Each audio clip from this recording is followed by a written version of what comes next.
Hello everyone and welcome back to the Brightworks and another match of Beyond All Reason, where today we are taking a look at a game that was played quite recently here on Hades Pond. A crystal-laden battlefield full of ripe AA Duracell battery crystals that I'm sure these commanders are going to be eager to eat up here to fuel their many war factories. And today, spawning as the red team leader, right up front right here, it's going to be a commander that goes by the name of Psalm 144_1. Must be a reference of sorts. Psalm 144_1. I'm sure someone can post in the comments whatever this scripture is about, unless it's the one that I'm thinking about lovers and loins and that sort of a thing. But I'll let that be a thing that you can go figure out on your own here. Psalm 144, otherwise known as the Red Commander, going to be spawning here as an Armada comm up here on the front. Going into a little bit of bot lab shenanigans. Very excited to see what we managed to pull out here on the front lines of this map, which is basically all front lines. We'll get into that in just a second, but first of all, a blue commander who we have seen a little bit earlier, previously on the channel here, a commander that goes by the name of Panak. Or Panoch. Maybe it's Panoch, it's like a shortening of Pinocchio. Panoch. Yeah, I'm gonna go with that because I think it's pretty funny. Panoch here, the blue commander in Cortex Blue. A little bit cursed seeing Cortex commanders in blue, but I'll go with it here. The core blue commander. It almost feels like a hijacked Armada commander, right? Like Armada captured a blue commander and reprogrammed it, and now it's, or rather, they captured a core commander and reprogrammed it and painted it blue. Anyways, Panoch gonna be playing here. Panoch gonna be playing here as the Armada core, the core blue team leader. Wow, I'm getting myself really confused, and we are off to a flying start this game. A little bit of a mid-tier match right here as we have all sorts of skill levels being represented in this game. Always love whenever we get to see that. And I do notice already that this is looking like a little bit of a yin-yang setup. We have a couple of grunts headed out on the map, some ticks, rovers, rascals, all that good harassment going out as well.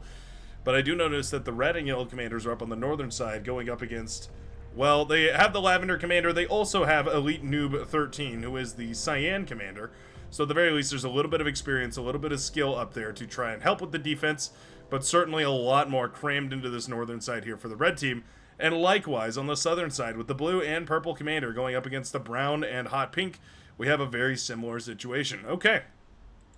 This map is quickly teeing up to be basically a battle of who can win their side first here. Obviously, OS and chevrons are all nice and whatnot, but what happens on the field is really what matters the most, so we're going to have to see if these commanders can actually manage to live up to their assigned titles, their OS and chevron assigned titles, or whether those commanders will be in vain, or those colors, rather, will be in vain here, and these commanders actually have a little bit more or less to show than what they actually represent. For instance, whenever I see one of these 17 open skill but silver chevron heroes, I'm always very curious what Heavy Pig is going to be up to and other commanders in similar boats.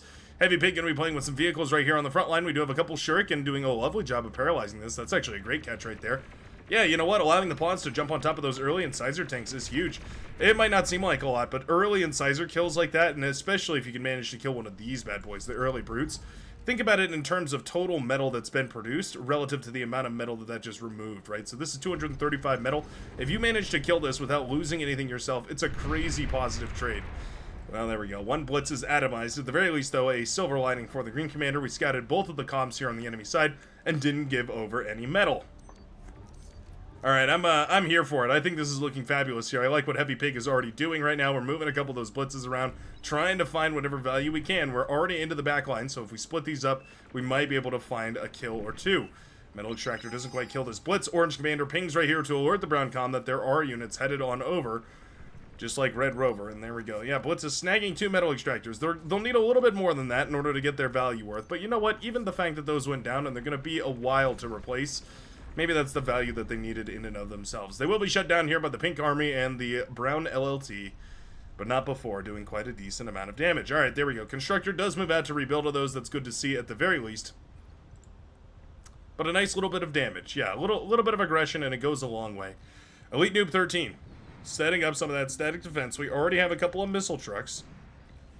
That is quite nice to see these missile trucks, just a few, on the front lines. They provide a ton of scouting, which is always quite nice, but of course also they have a lot of range. And that can be quite useful too for taking down static defenses or brawling against things like, for instance, a bunch of missile bots. Okay. For the time being, it's just going to be pure bot lab chaos right here from the yellow commander. Dog 1 is open. Hoping to push forward here with these rocket bots and hoping to get enough value that they can trade out against these missile trucks. Once these missile trucks hit that critical mass, though, they start to build up into a snowball. They can be very difficult to stop. IKK. I know. What could IKK stand for? I'm not entirely sure. The Seafoam Green Commander here going to be stepping around, trying to essentially bait some into building these LLTs all over the place, trying to pull the Red Commander around, or at the very least just trying to threaten in multiple angles. There we go. Rocket Bot does finally make it up to the front, and so one thing that I'd love to see here is a very far forward radar tower. We do have this one on the back, and it might actually be enough vision. Yeah, you know what? It's just enough vision here that it does allow that Rocketeer to actually see all of these metal extractors, which is going to be lovely. Was that a Resbot that just popped right there? Well, that's a huge pick if so. Early Resbot kill is really nice. It's a giant energy expenditure to build one of those Resbots. Losing it early on like that can it can hurt you later on in ways that you can't otherwise really expect. IKK moving in, looking for the D-gun on on an LLT that was already basically dead. Not quite the right move here. 9% HP left on that commander. Yeah, and you can see all of a sudden, Som really wants to grab that comp kill. Says, wait a second, you just dove 2 LLTs, and I can see at least one of them is triple silver barred. Means, of course, that quite a lot of XP has gone back to that laser turret because it's done a bunch of damage to the commander. In this situation, 2 + 2 = 4. And the Red Commander smells blood in the water. Huge E-stall across the board right here. Wind speed, not tremendous on this map. At the high end, it's just barely efficient. But more likely than not really going to be very efficient on this map, which is kind of interesting to see. The Seeker going to be battling it out against Heavy Pig here. The green and orange commanders in a battle for the mountain, but an LLT has already been set up. We should be seeing a D-gun here. I think a D-gun might be able to reach up there, I want to say. If we get the right angle, I think a D-gun might be able to work. Otherwise, whoa, killer D-guns from the Seeker. Speaking of D-guns, manages to D-gun down a whole bunch of those early pawns, which is really quite nice. Yeah, Heavy Pig is looking for a way to capture or command or control, a way to take control of this this high ground right here. Yeah, we can D-gun. We're more than capable of hitting a D-gun right now. I'll just even, yeah, you can see we're well within range, but it's an energy issue right now. Ooh, Heavy Pig. Oh no, Green Commander. Yikes. Commander. Boom goes the Green Commander right in the middle of all of the units. I was hoping we'd see a last-minute escape. I really was.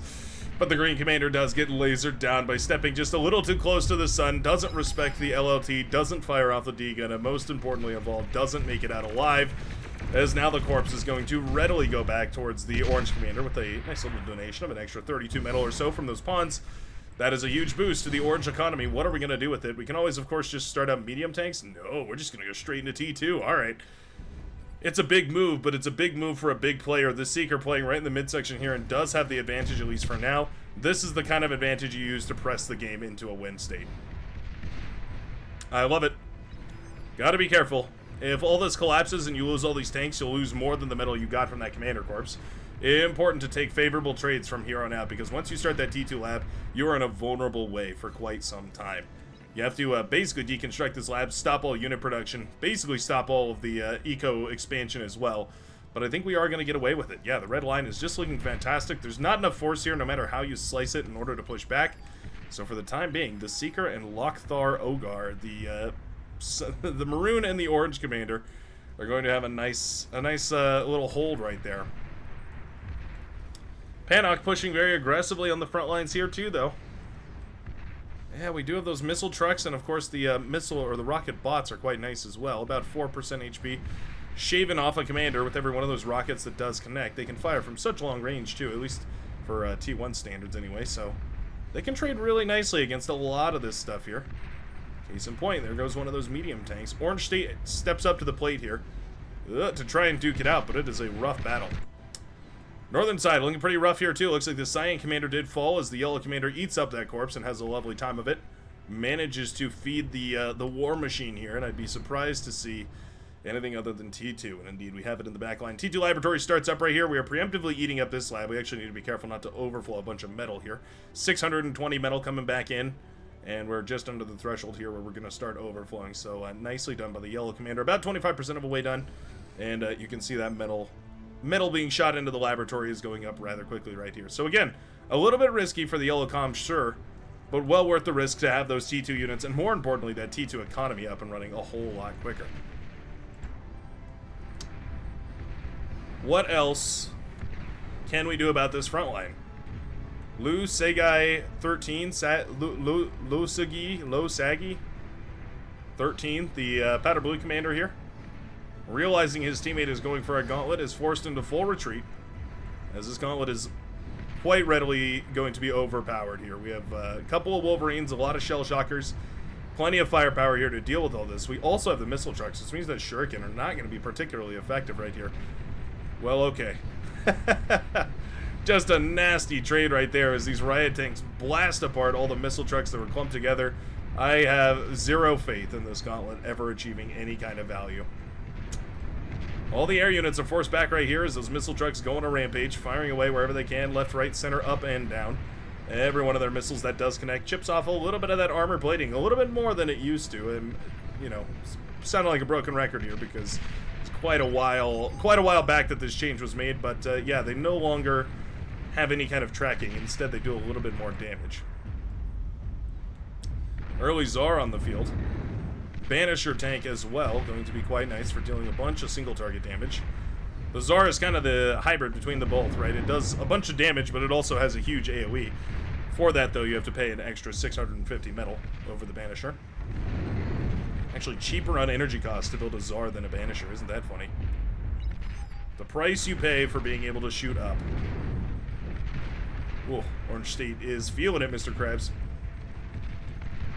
Boom. Nope, not quite. Almost boom goes the Pink Commander.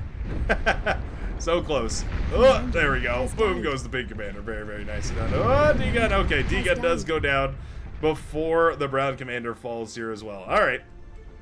Not bad. Shell Shocker on the back line, by the way, have been doing a lovely job of just obliterating whatever they can find. Looks like we have a Salamander popping its ugly head up in the middle of the back line for the Hot Pink Commander, and it does mean all the E-converters, wind turbines, build power, all of it's going down. All of a sudden, the Pink Commander has been crippled. And despite having a Resbot sucking up some of that metal, there's not really a way to spend it. Yeah, no build power attached to this laboratory, and, well, suddenly things are looking very dire here as the red team, the Pink Commander on the red team is taken over by the Orange, who is now forced to play a very split up kind of a game. We have a huge advantage in the midsection. We pushed and hoping at this point, the Orange Commander must be anyways, hoping that the Maroon Commander can just push for the win right here, using those Mauser and using those missile trucks, as the Orange Commander is forced to turn southward to try and deal with the onslaught of blue forces. Pinnock eaten up as much as possible here. Gonna be sending a constructor backwards, hopefully sending constructors over to the teammates as well. Always nice to hand out those T2 cons if you can afford it. Yeah, a whole bunch of those amphibious tanks have been sent around, but there is a armored defense right here. Yeah, look at that. Big old bundle of stouts and missile trucks and even some shuriken here aiding in the assist. Wouldn't mind seeing an anti-air tower, a radar tower, and then an anti-air tower. You just go ahead and throw all those up, and then those shuriken become much less of a problem. Amphibious tanks rather, not really finding the value I think they were hoping to, though. The T2 Metal Extractor expansion is finally coming up and running. This is the eco boom that every commander dreams of. T2 static defense is coming up in base right here for the Seeker, hoping to speed bump long enough for this northern side to fall. Sometimes it's what you gotta do. Being wise about your defenses, placing them in key strategic areas, and making sure that they get the most value possible. Sometimes it's all you can do to try and help your team win. Just stay alive as long as possible. Scorpion Battery firing away those Sabo missiles. Those, what is it? Armor penetrating, fin stabilized, discarding Sabo rounds. Yeah, I watch YouTube videos late at night about random military technology too. What can I say? I feel like there's a lot of overlap between that content and Beyond All Reason content. I wouldn't be surprised if there's some of you out there that are like, yeah, I remember watching that video. Somebody out there, certainly. Fighter wave. Diving into the airbase right here. The Pink Commander losing it. That sucks. Those gunships going down are kind of the only defense right now that is available. Ugh, yeah. Gunships get sniped out of the air. Redonkulus. Oh, it's Redonkulus. It's Redonkulus 89, or Redonkulus 89, the light Pink Commander, rather. With nowhere near enough forces here to actually deal with all the fighters and the gunships. to clean everything up. Very pesky. Super duper pesky. Just a single salamander and a single tiger in the backline, but it's all it takes to take down the air player. Because again, you're the air player. You don't have any kind of defenses, so without a teammate to save the day here, this is a bad situation. Sheldon numbers are climbing. Slowly, but very steadily. So we have more and more of those long-ranged, high-arcing plasma sluggers throwing their projectiles across the map here, trying to take out as much as they can, and the T1 is falling. Slowly, but quite surely. Maroon Commander also continuing the aggression. Well, actually might not be continuing the aggression as aggressively as I thought they were continuing the aggression. It turns out instead that they're going to be holding on a little bit longer on the midsection here. Do we have any, like, follow-up? Oh, we do have T2. Okay. We still have a my goodness. What heroes in the backline right there. Oh, it gets rid of their medals. That's a bummer. Wow. I mean, name a more iconic duo than a tiger and a salamander with a combined, what is that, 115 kills each. Or between the both of them, rather. Now, all of a sudden, you've got 3 dead bases. Oh my god. Talk about value. The 2 most valuable tanks in this entire game. Absolutely. Without any comparative, these 2 tanks have absolutely done the most here for the blue team. I mean, there goes the Maroon Commander. No energy left to produce anything. Yeah, we're starting up solar panels. That's how desperate it's gotten. We're down to 80 energy production here because there's literally nothing left after those salamanders cleaned up house. Okay, Tiger still isn't done, by the way. Like, at this point, somebody's got to pull 3 fiends and go kill this thing, right? Oh, man. Resign vote is called. Tiger tank having a day. This Tiger tank, it doesn't know that it's not ever going home, but it dreams of coming home and bragging proudly to all of its comrades about what a wonderful day that it's had. 58 kills all on its lonesome.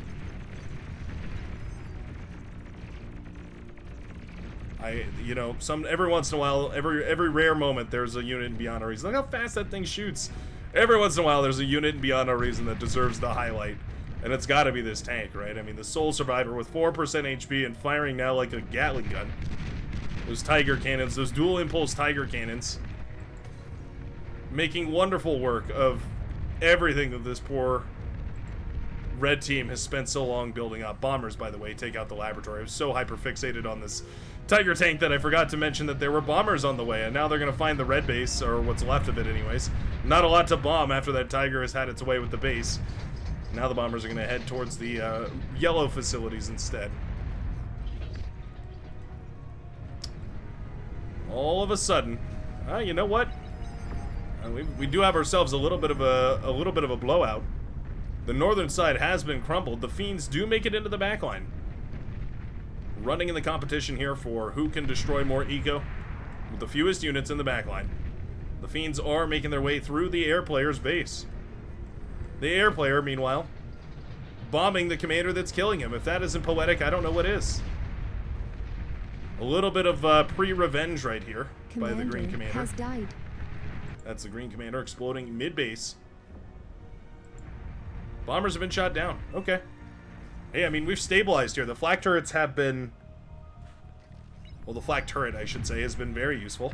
We just need to get these mexes up and running. If we can hold the southern side, and we are holding for now... Scorpion turrets, persecutor cannons, the whole 9 yards, really. Nice D-gun, nice D-guns right there, cutting up those Tiger tanks.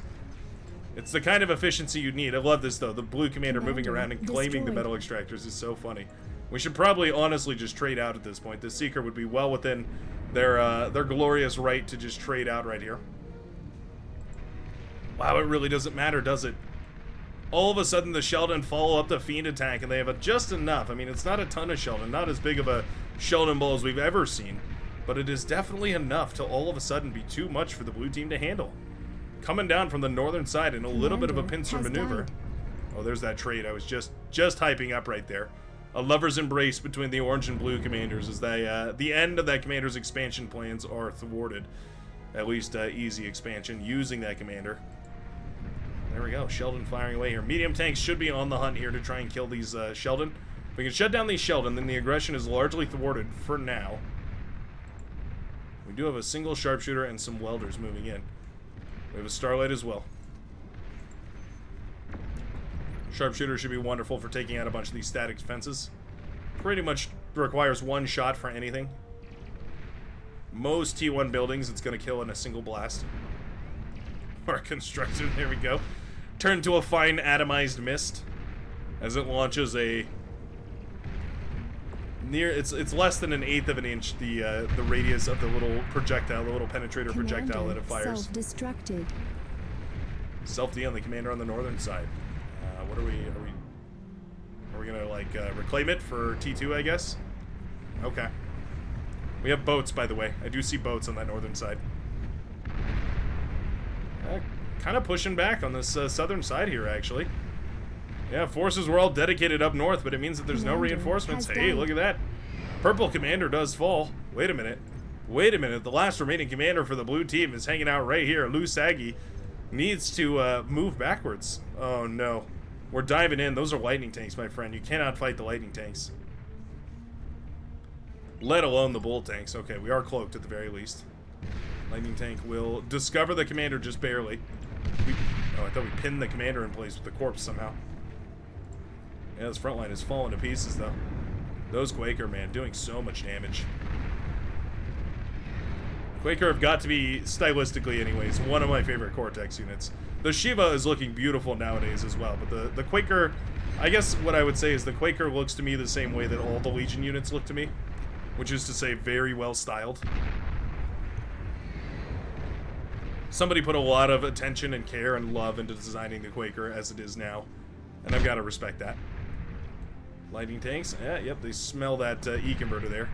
Easy target to pop in this base, takes down the build power, and against all odds, beyond all reason, the red team has made one hell of a comeback. Panic moving in. Uh-oh, commander is spotted. That's not good. The final commander for the blue team. Will it be a resign or will it be a kill? It's a kill as the red team manages to push in for the final explosion that signifies the end of the blue team's existence. Forced to yield the planet to the onslaught of red. It'll be our red heroes, led by Som here, that managed to claim the victory right down the middle, through the northern side, and out through the bottom in order to wipe away the blue menace. Wow. What a back and forth game. I really thought the blue team had it on that southern side, but with a strategic take right there from the orange commander and some excellent pork, was eventually able to thwart the push. And eventually, yeah, you can see all of the top economies, save for the blue commander, were all in red. And that's the difference that that early T2 makes. Gets that economy scaled so much quicker, and it means a huge advantage later on into the game. Thanks a ton for watching, folks, and I sure hope you enjoyed. And if you did, of course, feel free to like and subscribe and join the Bragworks Discord channel, which is always linked down below. And congratulations to us. If you're a member of this channel, a subscriber to this channel, congratulations. We just crossed the 13,000 threshold recently, and I'm so happy to have each and every one of you on board. But more than that, I hope you have a wonderful rest of your day, and I will see you in the very next game of Beyond All Reason. Peace out, everybody.